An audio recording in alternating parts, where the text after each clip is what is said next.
얼마 전 한국의 인터넷을 뜨겁게 달군 인물이 있습니다. 현재 명실상부 대한민국에서 가장 큰 브랜드 가치를 지닌 여성 솔로 가수는 단연 아이유라고 할 수 있습니다. 본명 이지은, 1993년생의 아이유는 중학생이라는 어린 나이에 데뷔하여 가요계에 자신의 실력을 꾸준히 알렸습니다. 그녀의 대표곡 좋은 날을 통해서는 1학 스타덤에 올랐고 수많은 삼촌 부대를 만들어내기도 했는데요. 그녀는 이것에 그치지 않고 뛰어난 작사 작곡 능력과 특유의 감성을 보여주며 현재는 대한민국에서 남녀노소 가리지 않는 최고의 싱어송라이터로 등극할 수 있었습니다. 각종 드라마에 출연해서도 훌륭한 연기력을 보여 노래, 연기를 가리지 않는 만능 엔터테이너로 불리고 있죠. 그러다 보니 그녀는 해외에서도 큰 인기를 끌고 있습니다. 피부도 유독 하얗고 앳된 얼굴을 갖고 있다 보니 아시아 지역에서 그녀는 선망의 대상에 가까운 수준인데요. 이러한 현상은 중국에서도 크게 다르지 않습니다. 그래서 오늘의 주인공이 큰 주목을 받은 것이죠. 며칠 전 중국과 한국의 각종 커뮤니티에서는 중국판 아이유라고 불리는 여성이 큰 화제를 불러 모았습니다. 이 여성은 자신의 인스타그램, 틱톡 계정을 통해 아이유와 100% 싱크로율을 자랑하는 영상들을 올렸는데요. 이를 본 팬들은 처음에는 어그로겠거니 생각했는데 막상 보니 너무 똑같아서 깜짝 놀랐다. 이 정도면 도플갱어가 아닌가? 라며 놀라는 반응을 보였습니다. 때문에 그녀의 SNS를 방문하는 팬들이 폭증하기 시작했죠. 그런데 이러한 그녀의 인기는 1일 천하에 불과했습니다. 그녀의 SNS를 살펴보던 팬들이 뭔가 이상함을 감지했기 때문입니다. 최근에 올렸던 영상들은 아이유와 똑같은 모습을 보이지만 그 외의 영상과 사진들에서는 아이유와 달리 날카로운 눈매, 주걱턱 등을 갖고 있음이 밝혀졌던 거죠. 그리고 결정적으로 그녀가 아이유와 닮았다며 공개한 영상 역시 스마트폰 어플리케이션의 보정을 받았음이 드러났습니다. 몇몇 네티즌들이 보정 전 영상을 도출해보니 아이유를 닮기는커녕 생판 남의 얼굴이 나온 것입니다. 즉, 그녀는 아이유와 닮기 위해 그녀의 표정과 행동들을 모두 카피하였고 보정 어플을 사용하여 네티즌들을 속였음이 밝혀진 것이죠. 중국이 한국의 것을 뺏기를 시도하는 것은 하루 이틀 일이 아닙니다.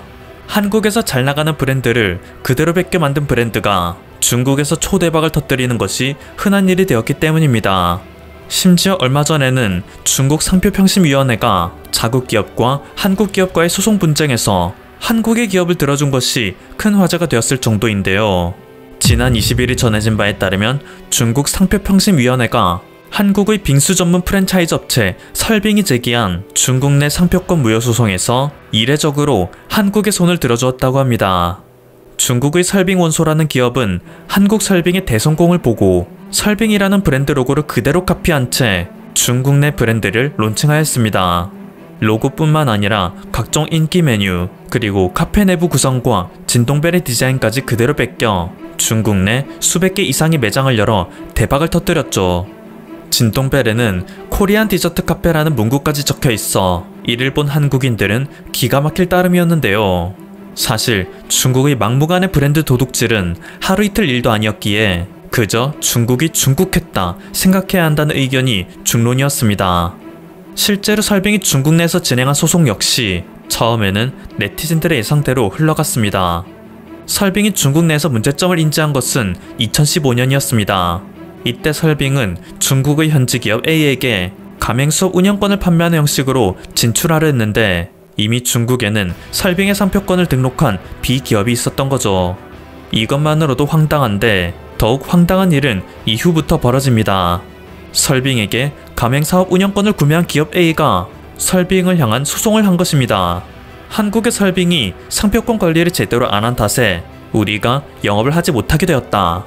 그리고 중국의 법원에서도 역시 설빙이 유사상표 문제를 인지하고 있었음에도 현지 업체 A와의 가맹계약을 체결하였으니 설빙은 A 업체에게 모든 계약금을 반환하라는 명령을 내렸습니다. 상식적으로 도무지 이해할 수가 없는 상황입니다. 만약 업체 A가 중국 내에서 설빙의 브랜드를 내걸고 장사를 하고 싶었다면 외지인인 한국의 설빙보다는 업체 A에게 시장 조사를 철저히 할 의무가 있었을 것입니다. 한국의 설빙은 그저 A가 상표권 사용을 허가해달라 해서 주는 계약금을 받고 허가해 주었을 뿐인데 나중에 와서 모든 책임을 한국의 설빙에게 덮어 씌우다니 한국의 설빙은 가만히 있다가 브랜드 상표권도 빼앗기고 계약금 반환금 그리고 소송 비용까지 날리게 된 것이죠. 이 소송은 결국 중국에서 대법원까지 상고되었으나 중국의 대법원에서 역시 앞선 하위 법원의 판단이 옳다 판단하여 한국의 설빙은 결국 A 업체에게 9억여 원을 돌려주고 중국에서 철수하게 되었습니다. 일각에서는 업체 A와 B가 사전에 미리 말을 맞춰 짜고 치는 고스톱을 한 게 아니냐는 의심의 목소리를 내기도 했습니다. 하지만 한국의 설빙은 이대로 당하고 있지 않았습니다. 업체 A에게는 9억여 원을 돌려주긴 했지만 설빙의 브랜드를 도용하고 있던 업체 B에게는 상표권 무효 소송을 진행하였습니다. 그리고 이 소송의 결과가 얼마 전 나온 것입니다. 아무래도 브랜드 로고, 메뉴, 카페 인테리어, 진동벨, 홍보 문구 등 베끼지 않은 것이 하나도 없으니 중국의 상표평심위원회에서도 도저히 자국 기업의 편을 들어줄 건덕지가 없었던 것입니다. 물론 이 상표권 분쟁을 이겼다고 해서 그동안 중국 기업 B가 부정적으로 벌어들인 수익을 일부 받을 수 있는 권리가 생긴 것은 아니지만 앞으로 중국 기업에게 브랜드를 도용당한 수많은 한국 기업들의 줄소송이 시작될 수 있는 시발점이 된 사건이라 할 수 있습니다. 이니스프리, 얌샘, 고봉민 김밥, 김가네 등 중국 기업이 한국 기업의 브랜드를 도용하여 운영하고 있는 업체는 결코 적지 않습니다. 굳이 브랜드 이미지를 도용하지 않더라도 너 귀엽다, 미니굿 산무, 아케나기, 일라휘, 무궁생활 등 해외에서 자신들이 한국 기업이라 속여 한류에 편승하는 중국 기업들도 많기 때문에 이번 사건은 한국이 이들에게 반격할 수 있는 서막이 될 것이라는 네티즌들의 분노에 찬 목소리가 끊이지 않고 있는 상황입니다. 현재 중국 공산당 내에서도 역시 짝퉁 중국, 불량 중국의 이미지에서 벗어나고자 각종 움직임에 나서고 있기 때문에 중국 내 비양심 업체들은 앞으로 대거 적발될 예정입니다. 최근 한 중국 매체는 공식 유튜브를 통해 충격적인 영상을 공개하였습니다. 영상 속에서는 평범해 보이는 대파를 휴지로 닦아내는데 휴지에 파란색 색소가 묻어나온 것입니다. 대파를 싱싱하게 보이게 하기 위한 수작이었죠. 실제로 이 대파를 구매한 중국 소비자들은 파를 씻으니 물이 청록색으로 변했고 내가 구매했던 싱싱한 대파는 어디 가고 썩어 문드러져가는 대파만 남아있었다며 분통을 터뜨렸습니다. 그리고 최근 중국에서 공개된 의자 영상은 현지 네티즌들을 공포에 몰아넣고 있습니다. 높낮이를 조절할 수 있어 흔히 사무용 의자로 사용되는 평범한 의자인데요. 이 의자에 앉아있다가 하복부에 수십 개의 파편이 박힌 환자가 발생한 것입니다. 심지어 이로 인해 사망한 학생들도 속출하였습니다. 그리고 이 사고의 원인은 의자가 높낮이 조절을 할 수 있게 만드는 실린더 혹은 압축가스의 불량임이 드러났죠. 그래서 중국에서는 중국 업체들의 의자를 모아 한 가지 실험을 진행했습니다.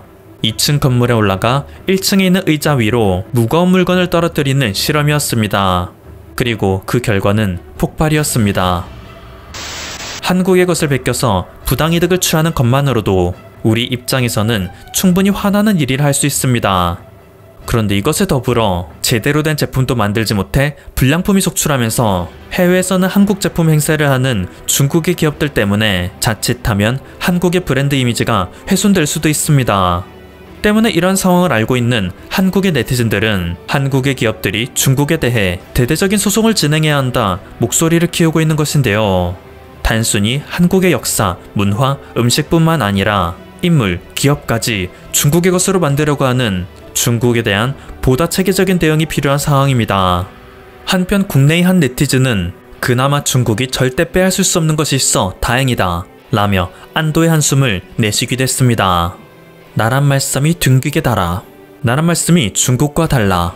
인류가 가진 세계 최고의 문자인 한글만큼은 세종대왕의 창제 배경부터 중국과는 거리를 두고 있으니 이것은 중국이 제 아무리 노력을 해도 결코 빼앗을 수 없는 한국 고유의 발명품이기 때문이죠. 세종대왕께서는 도대체 몇 수나 앞을 내다보신 걸까요? 지금까지 퍼플투브였습니다. 여러분의 구독과 좋아요 그리고 알림 설정은 콘텐츠 제작에 큰 힘이 됩니다. 감사합니다.